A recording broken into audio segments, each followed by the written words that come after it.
Are you silently burning your AWS budget every month without even realizing this? Every startup and product team overpay 100 to 1000 every month. Not because they scale far, but because they skip the basic things. In this video, I am going to talk about five simple AWS cost saving tips that every product builder should know, and there are some bonus tricks also. So let's dive into real stuff. Hey, so let's talk about saving real money on AWS without slowing down your product team. In this video, I will walk through the 5 practical strategies plus some bonus tips, and that will help you to optimize your AWS bill and make you cloud spend actually work for you.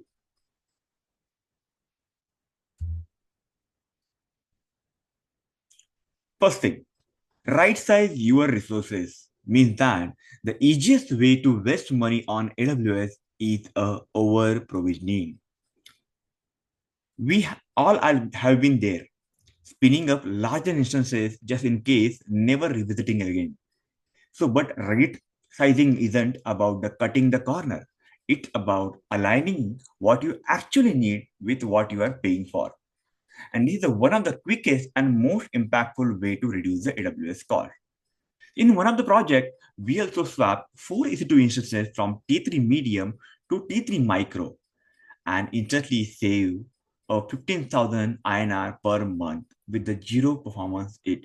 So what happens sometimes we turn up the instance and we left it with that. Okay, it's going on now, it's working on. So we forget that. We don't look into that. But we have to make sure that what is exactly working out, what is exactly not working out. So we can optimize the your resources. So always look at the what exactly right size fit for your resources. How do we do that? We'll talk about that. So there are one more use cases like is that a Canva also did the same at a scale of using the AWS compute optimizer. So as I mentioned, right, how we will do it. So the tool is AWS compute optimizer. It helps you to understand and analyze your EC2 usage or any services and give you suggestion what is the best for your load, how is currently getting utilized, and what the best instance family you can use it. And Canva did a same with the using the compute optimizer and instant family upgrade, and they cut the compute spend by almost 46% in 2 years. This paper is available in online also. You can give a read on that. But this is exactly we have to use it. So use your tools very wisely. That is the AWS compute optimizer. So let's talk about the tech tools. What exactly AWS compute optimizer does? AWS compute optimizer it a tool that helps with the right sizing. It analyzes your workload pattern and suggests the better instance type or the configuration. But here is something important to get the right accurate result. You need to enable details monitoring, and that's a 1 minute metrics from the CloudWatch. For example, if you're running the 3 EC2 instances, it will cost you just about 90 cents per no, totally. And that's a tiny investment for an actionable saving. So if you're looking at the 40%, 50%, or 70% drop in your cost by spending a small 0.5 percentage just to enable the AWS cost optimizer, doesn't make much work, a burden on that. Okay. So as I explained it, it go to resources, it apply the data, it pull the data every 1 minute and put it into a cloud watch and analyze the data. And based on analyze, it give you a suggestion. So this is one of the great tool to optimize your cost and optimize your instances.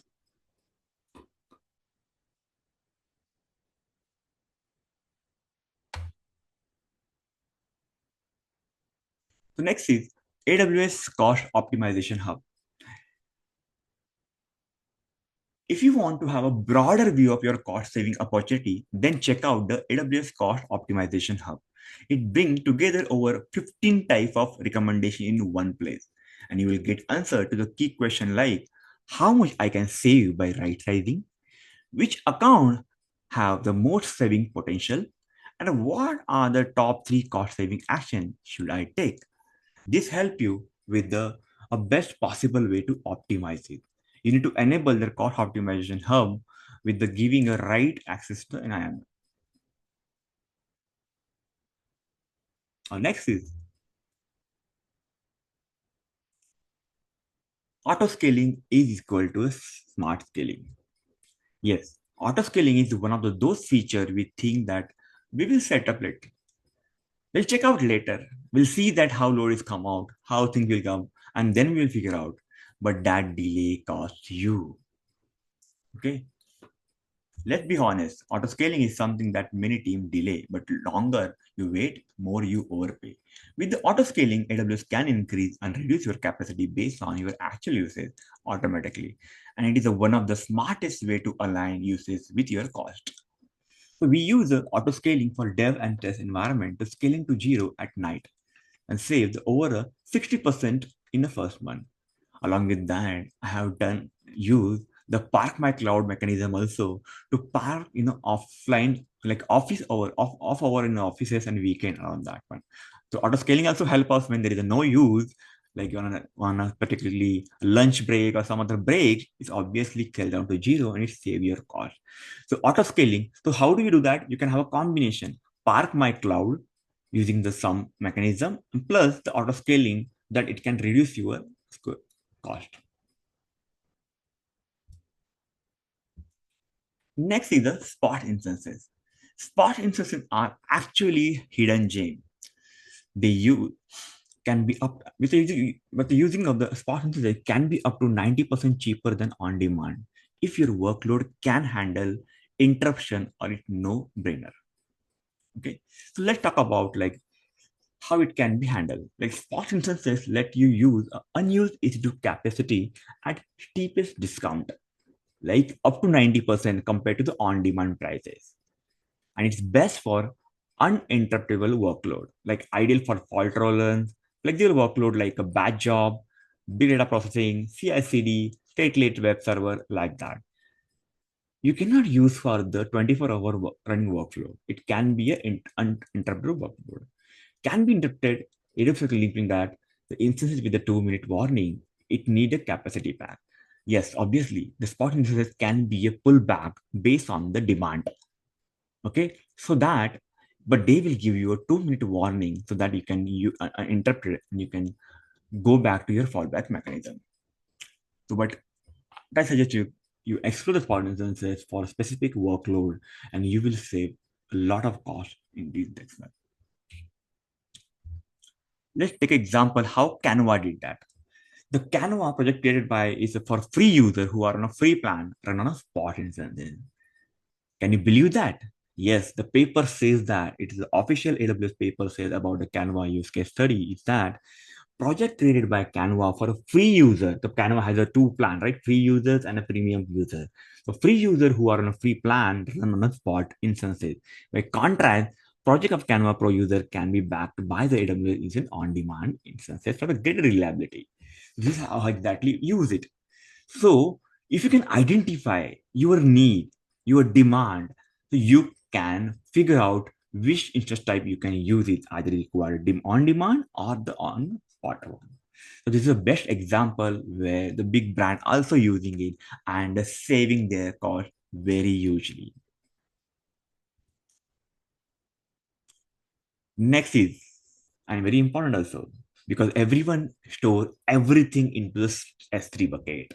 And we generally go with a simple class of this S3 bucket, like standard one.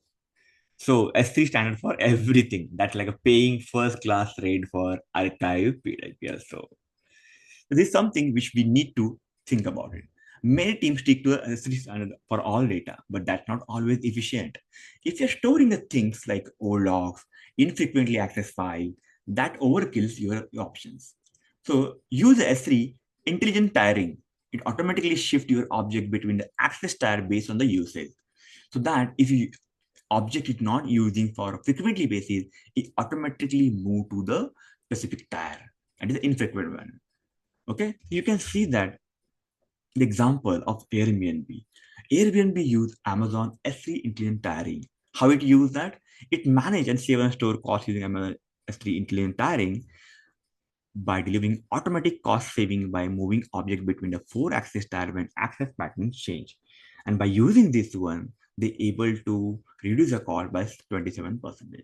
Yeah, obviously there are many different images or old images, the archive file can be there. We keep on the standard class only. If you can move to the archive one, you can store and save a lot of cost there.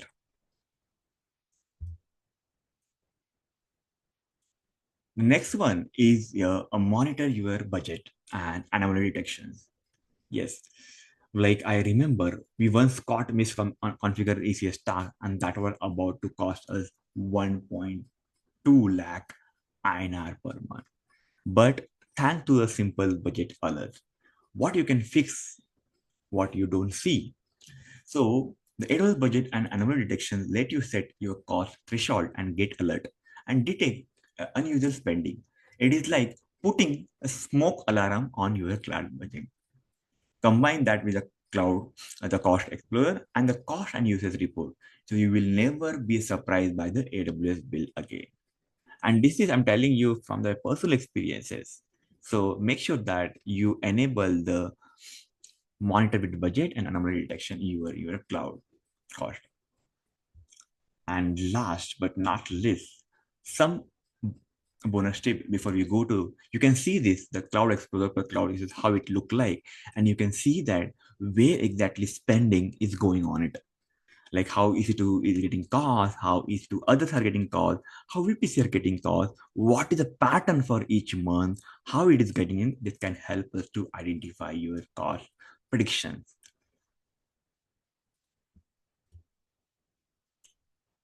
Okay, so let's talk about some bonus tips as I mentioned earlier. Like as I said, spot instances can be up to 90% cheaper than on demand if your workload can handle interruption with no barrier. So there are few bonus tips like kill your zombie resources. Sometimes we create the EC2 instance and we delete the EC2 instance or we stop the EC2 and EBS volume will be like a zombie volume. So there are unused EBS volume or one snapshot, forgotten test environment, and nowadays the elastic IP also got charged. So if you deleted instance and you forgot to release that elastic IP and if you're still relying on your account, you are getting charged for that elastic IP. So make sure you analyze your zombie resources and you delete that part. So you don't spend on money on that unused resources. Use saving plan, but only after your workload pattern are stabilized. Then go serverless if possible. When dev velocities matter more than infra customization, go serverless. Serverless is one of the best pattern to use for the cost optimization also. Yes, if you know that the scaling is they required. If you know that if you want to have a cron job or event driven pattern, go serverless, then you can save a lot of cost there. And you don't need to be run your EC2 machine 24 hours. And obviously, tag your resources and use the Cloud Explorer as I mentioned that. Because visibility isn't just a finance job. If you're doing, see, most of the people in startups or small company and medium company, it doesn't have a dedicated team, they have a dedicated finance also. In that case, the developer will be the first person to take care of that. So tagging resources is also a job of a developer. So make sure that you tag the resources so that you can easily find out right budgeting and right spending what is happening is. Quick recap, right size your resources, enable the auto scaling, use the spots instances, use better SC storage optimization, and use alarm, budget, and visibility. And obviously follow some bonus tips for a long-term win.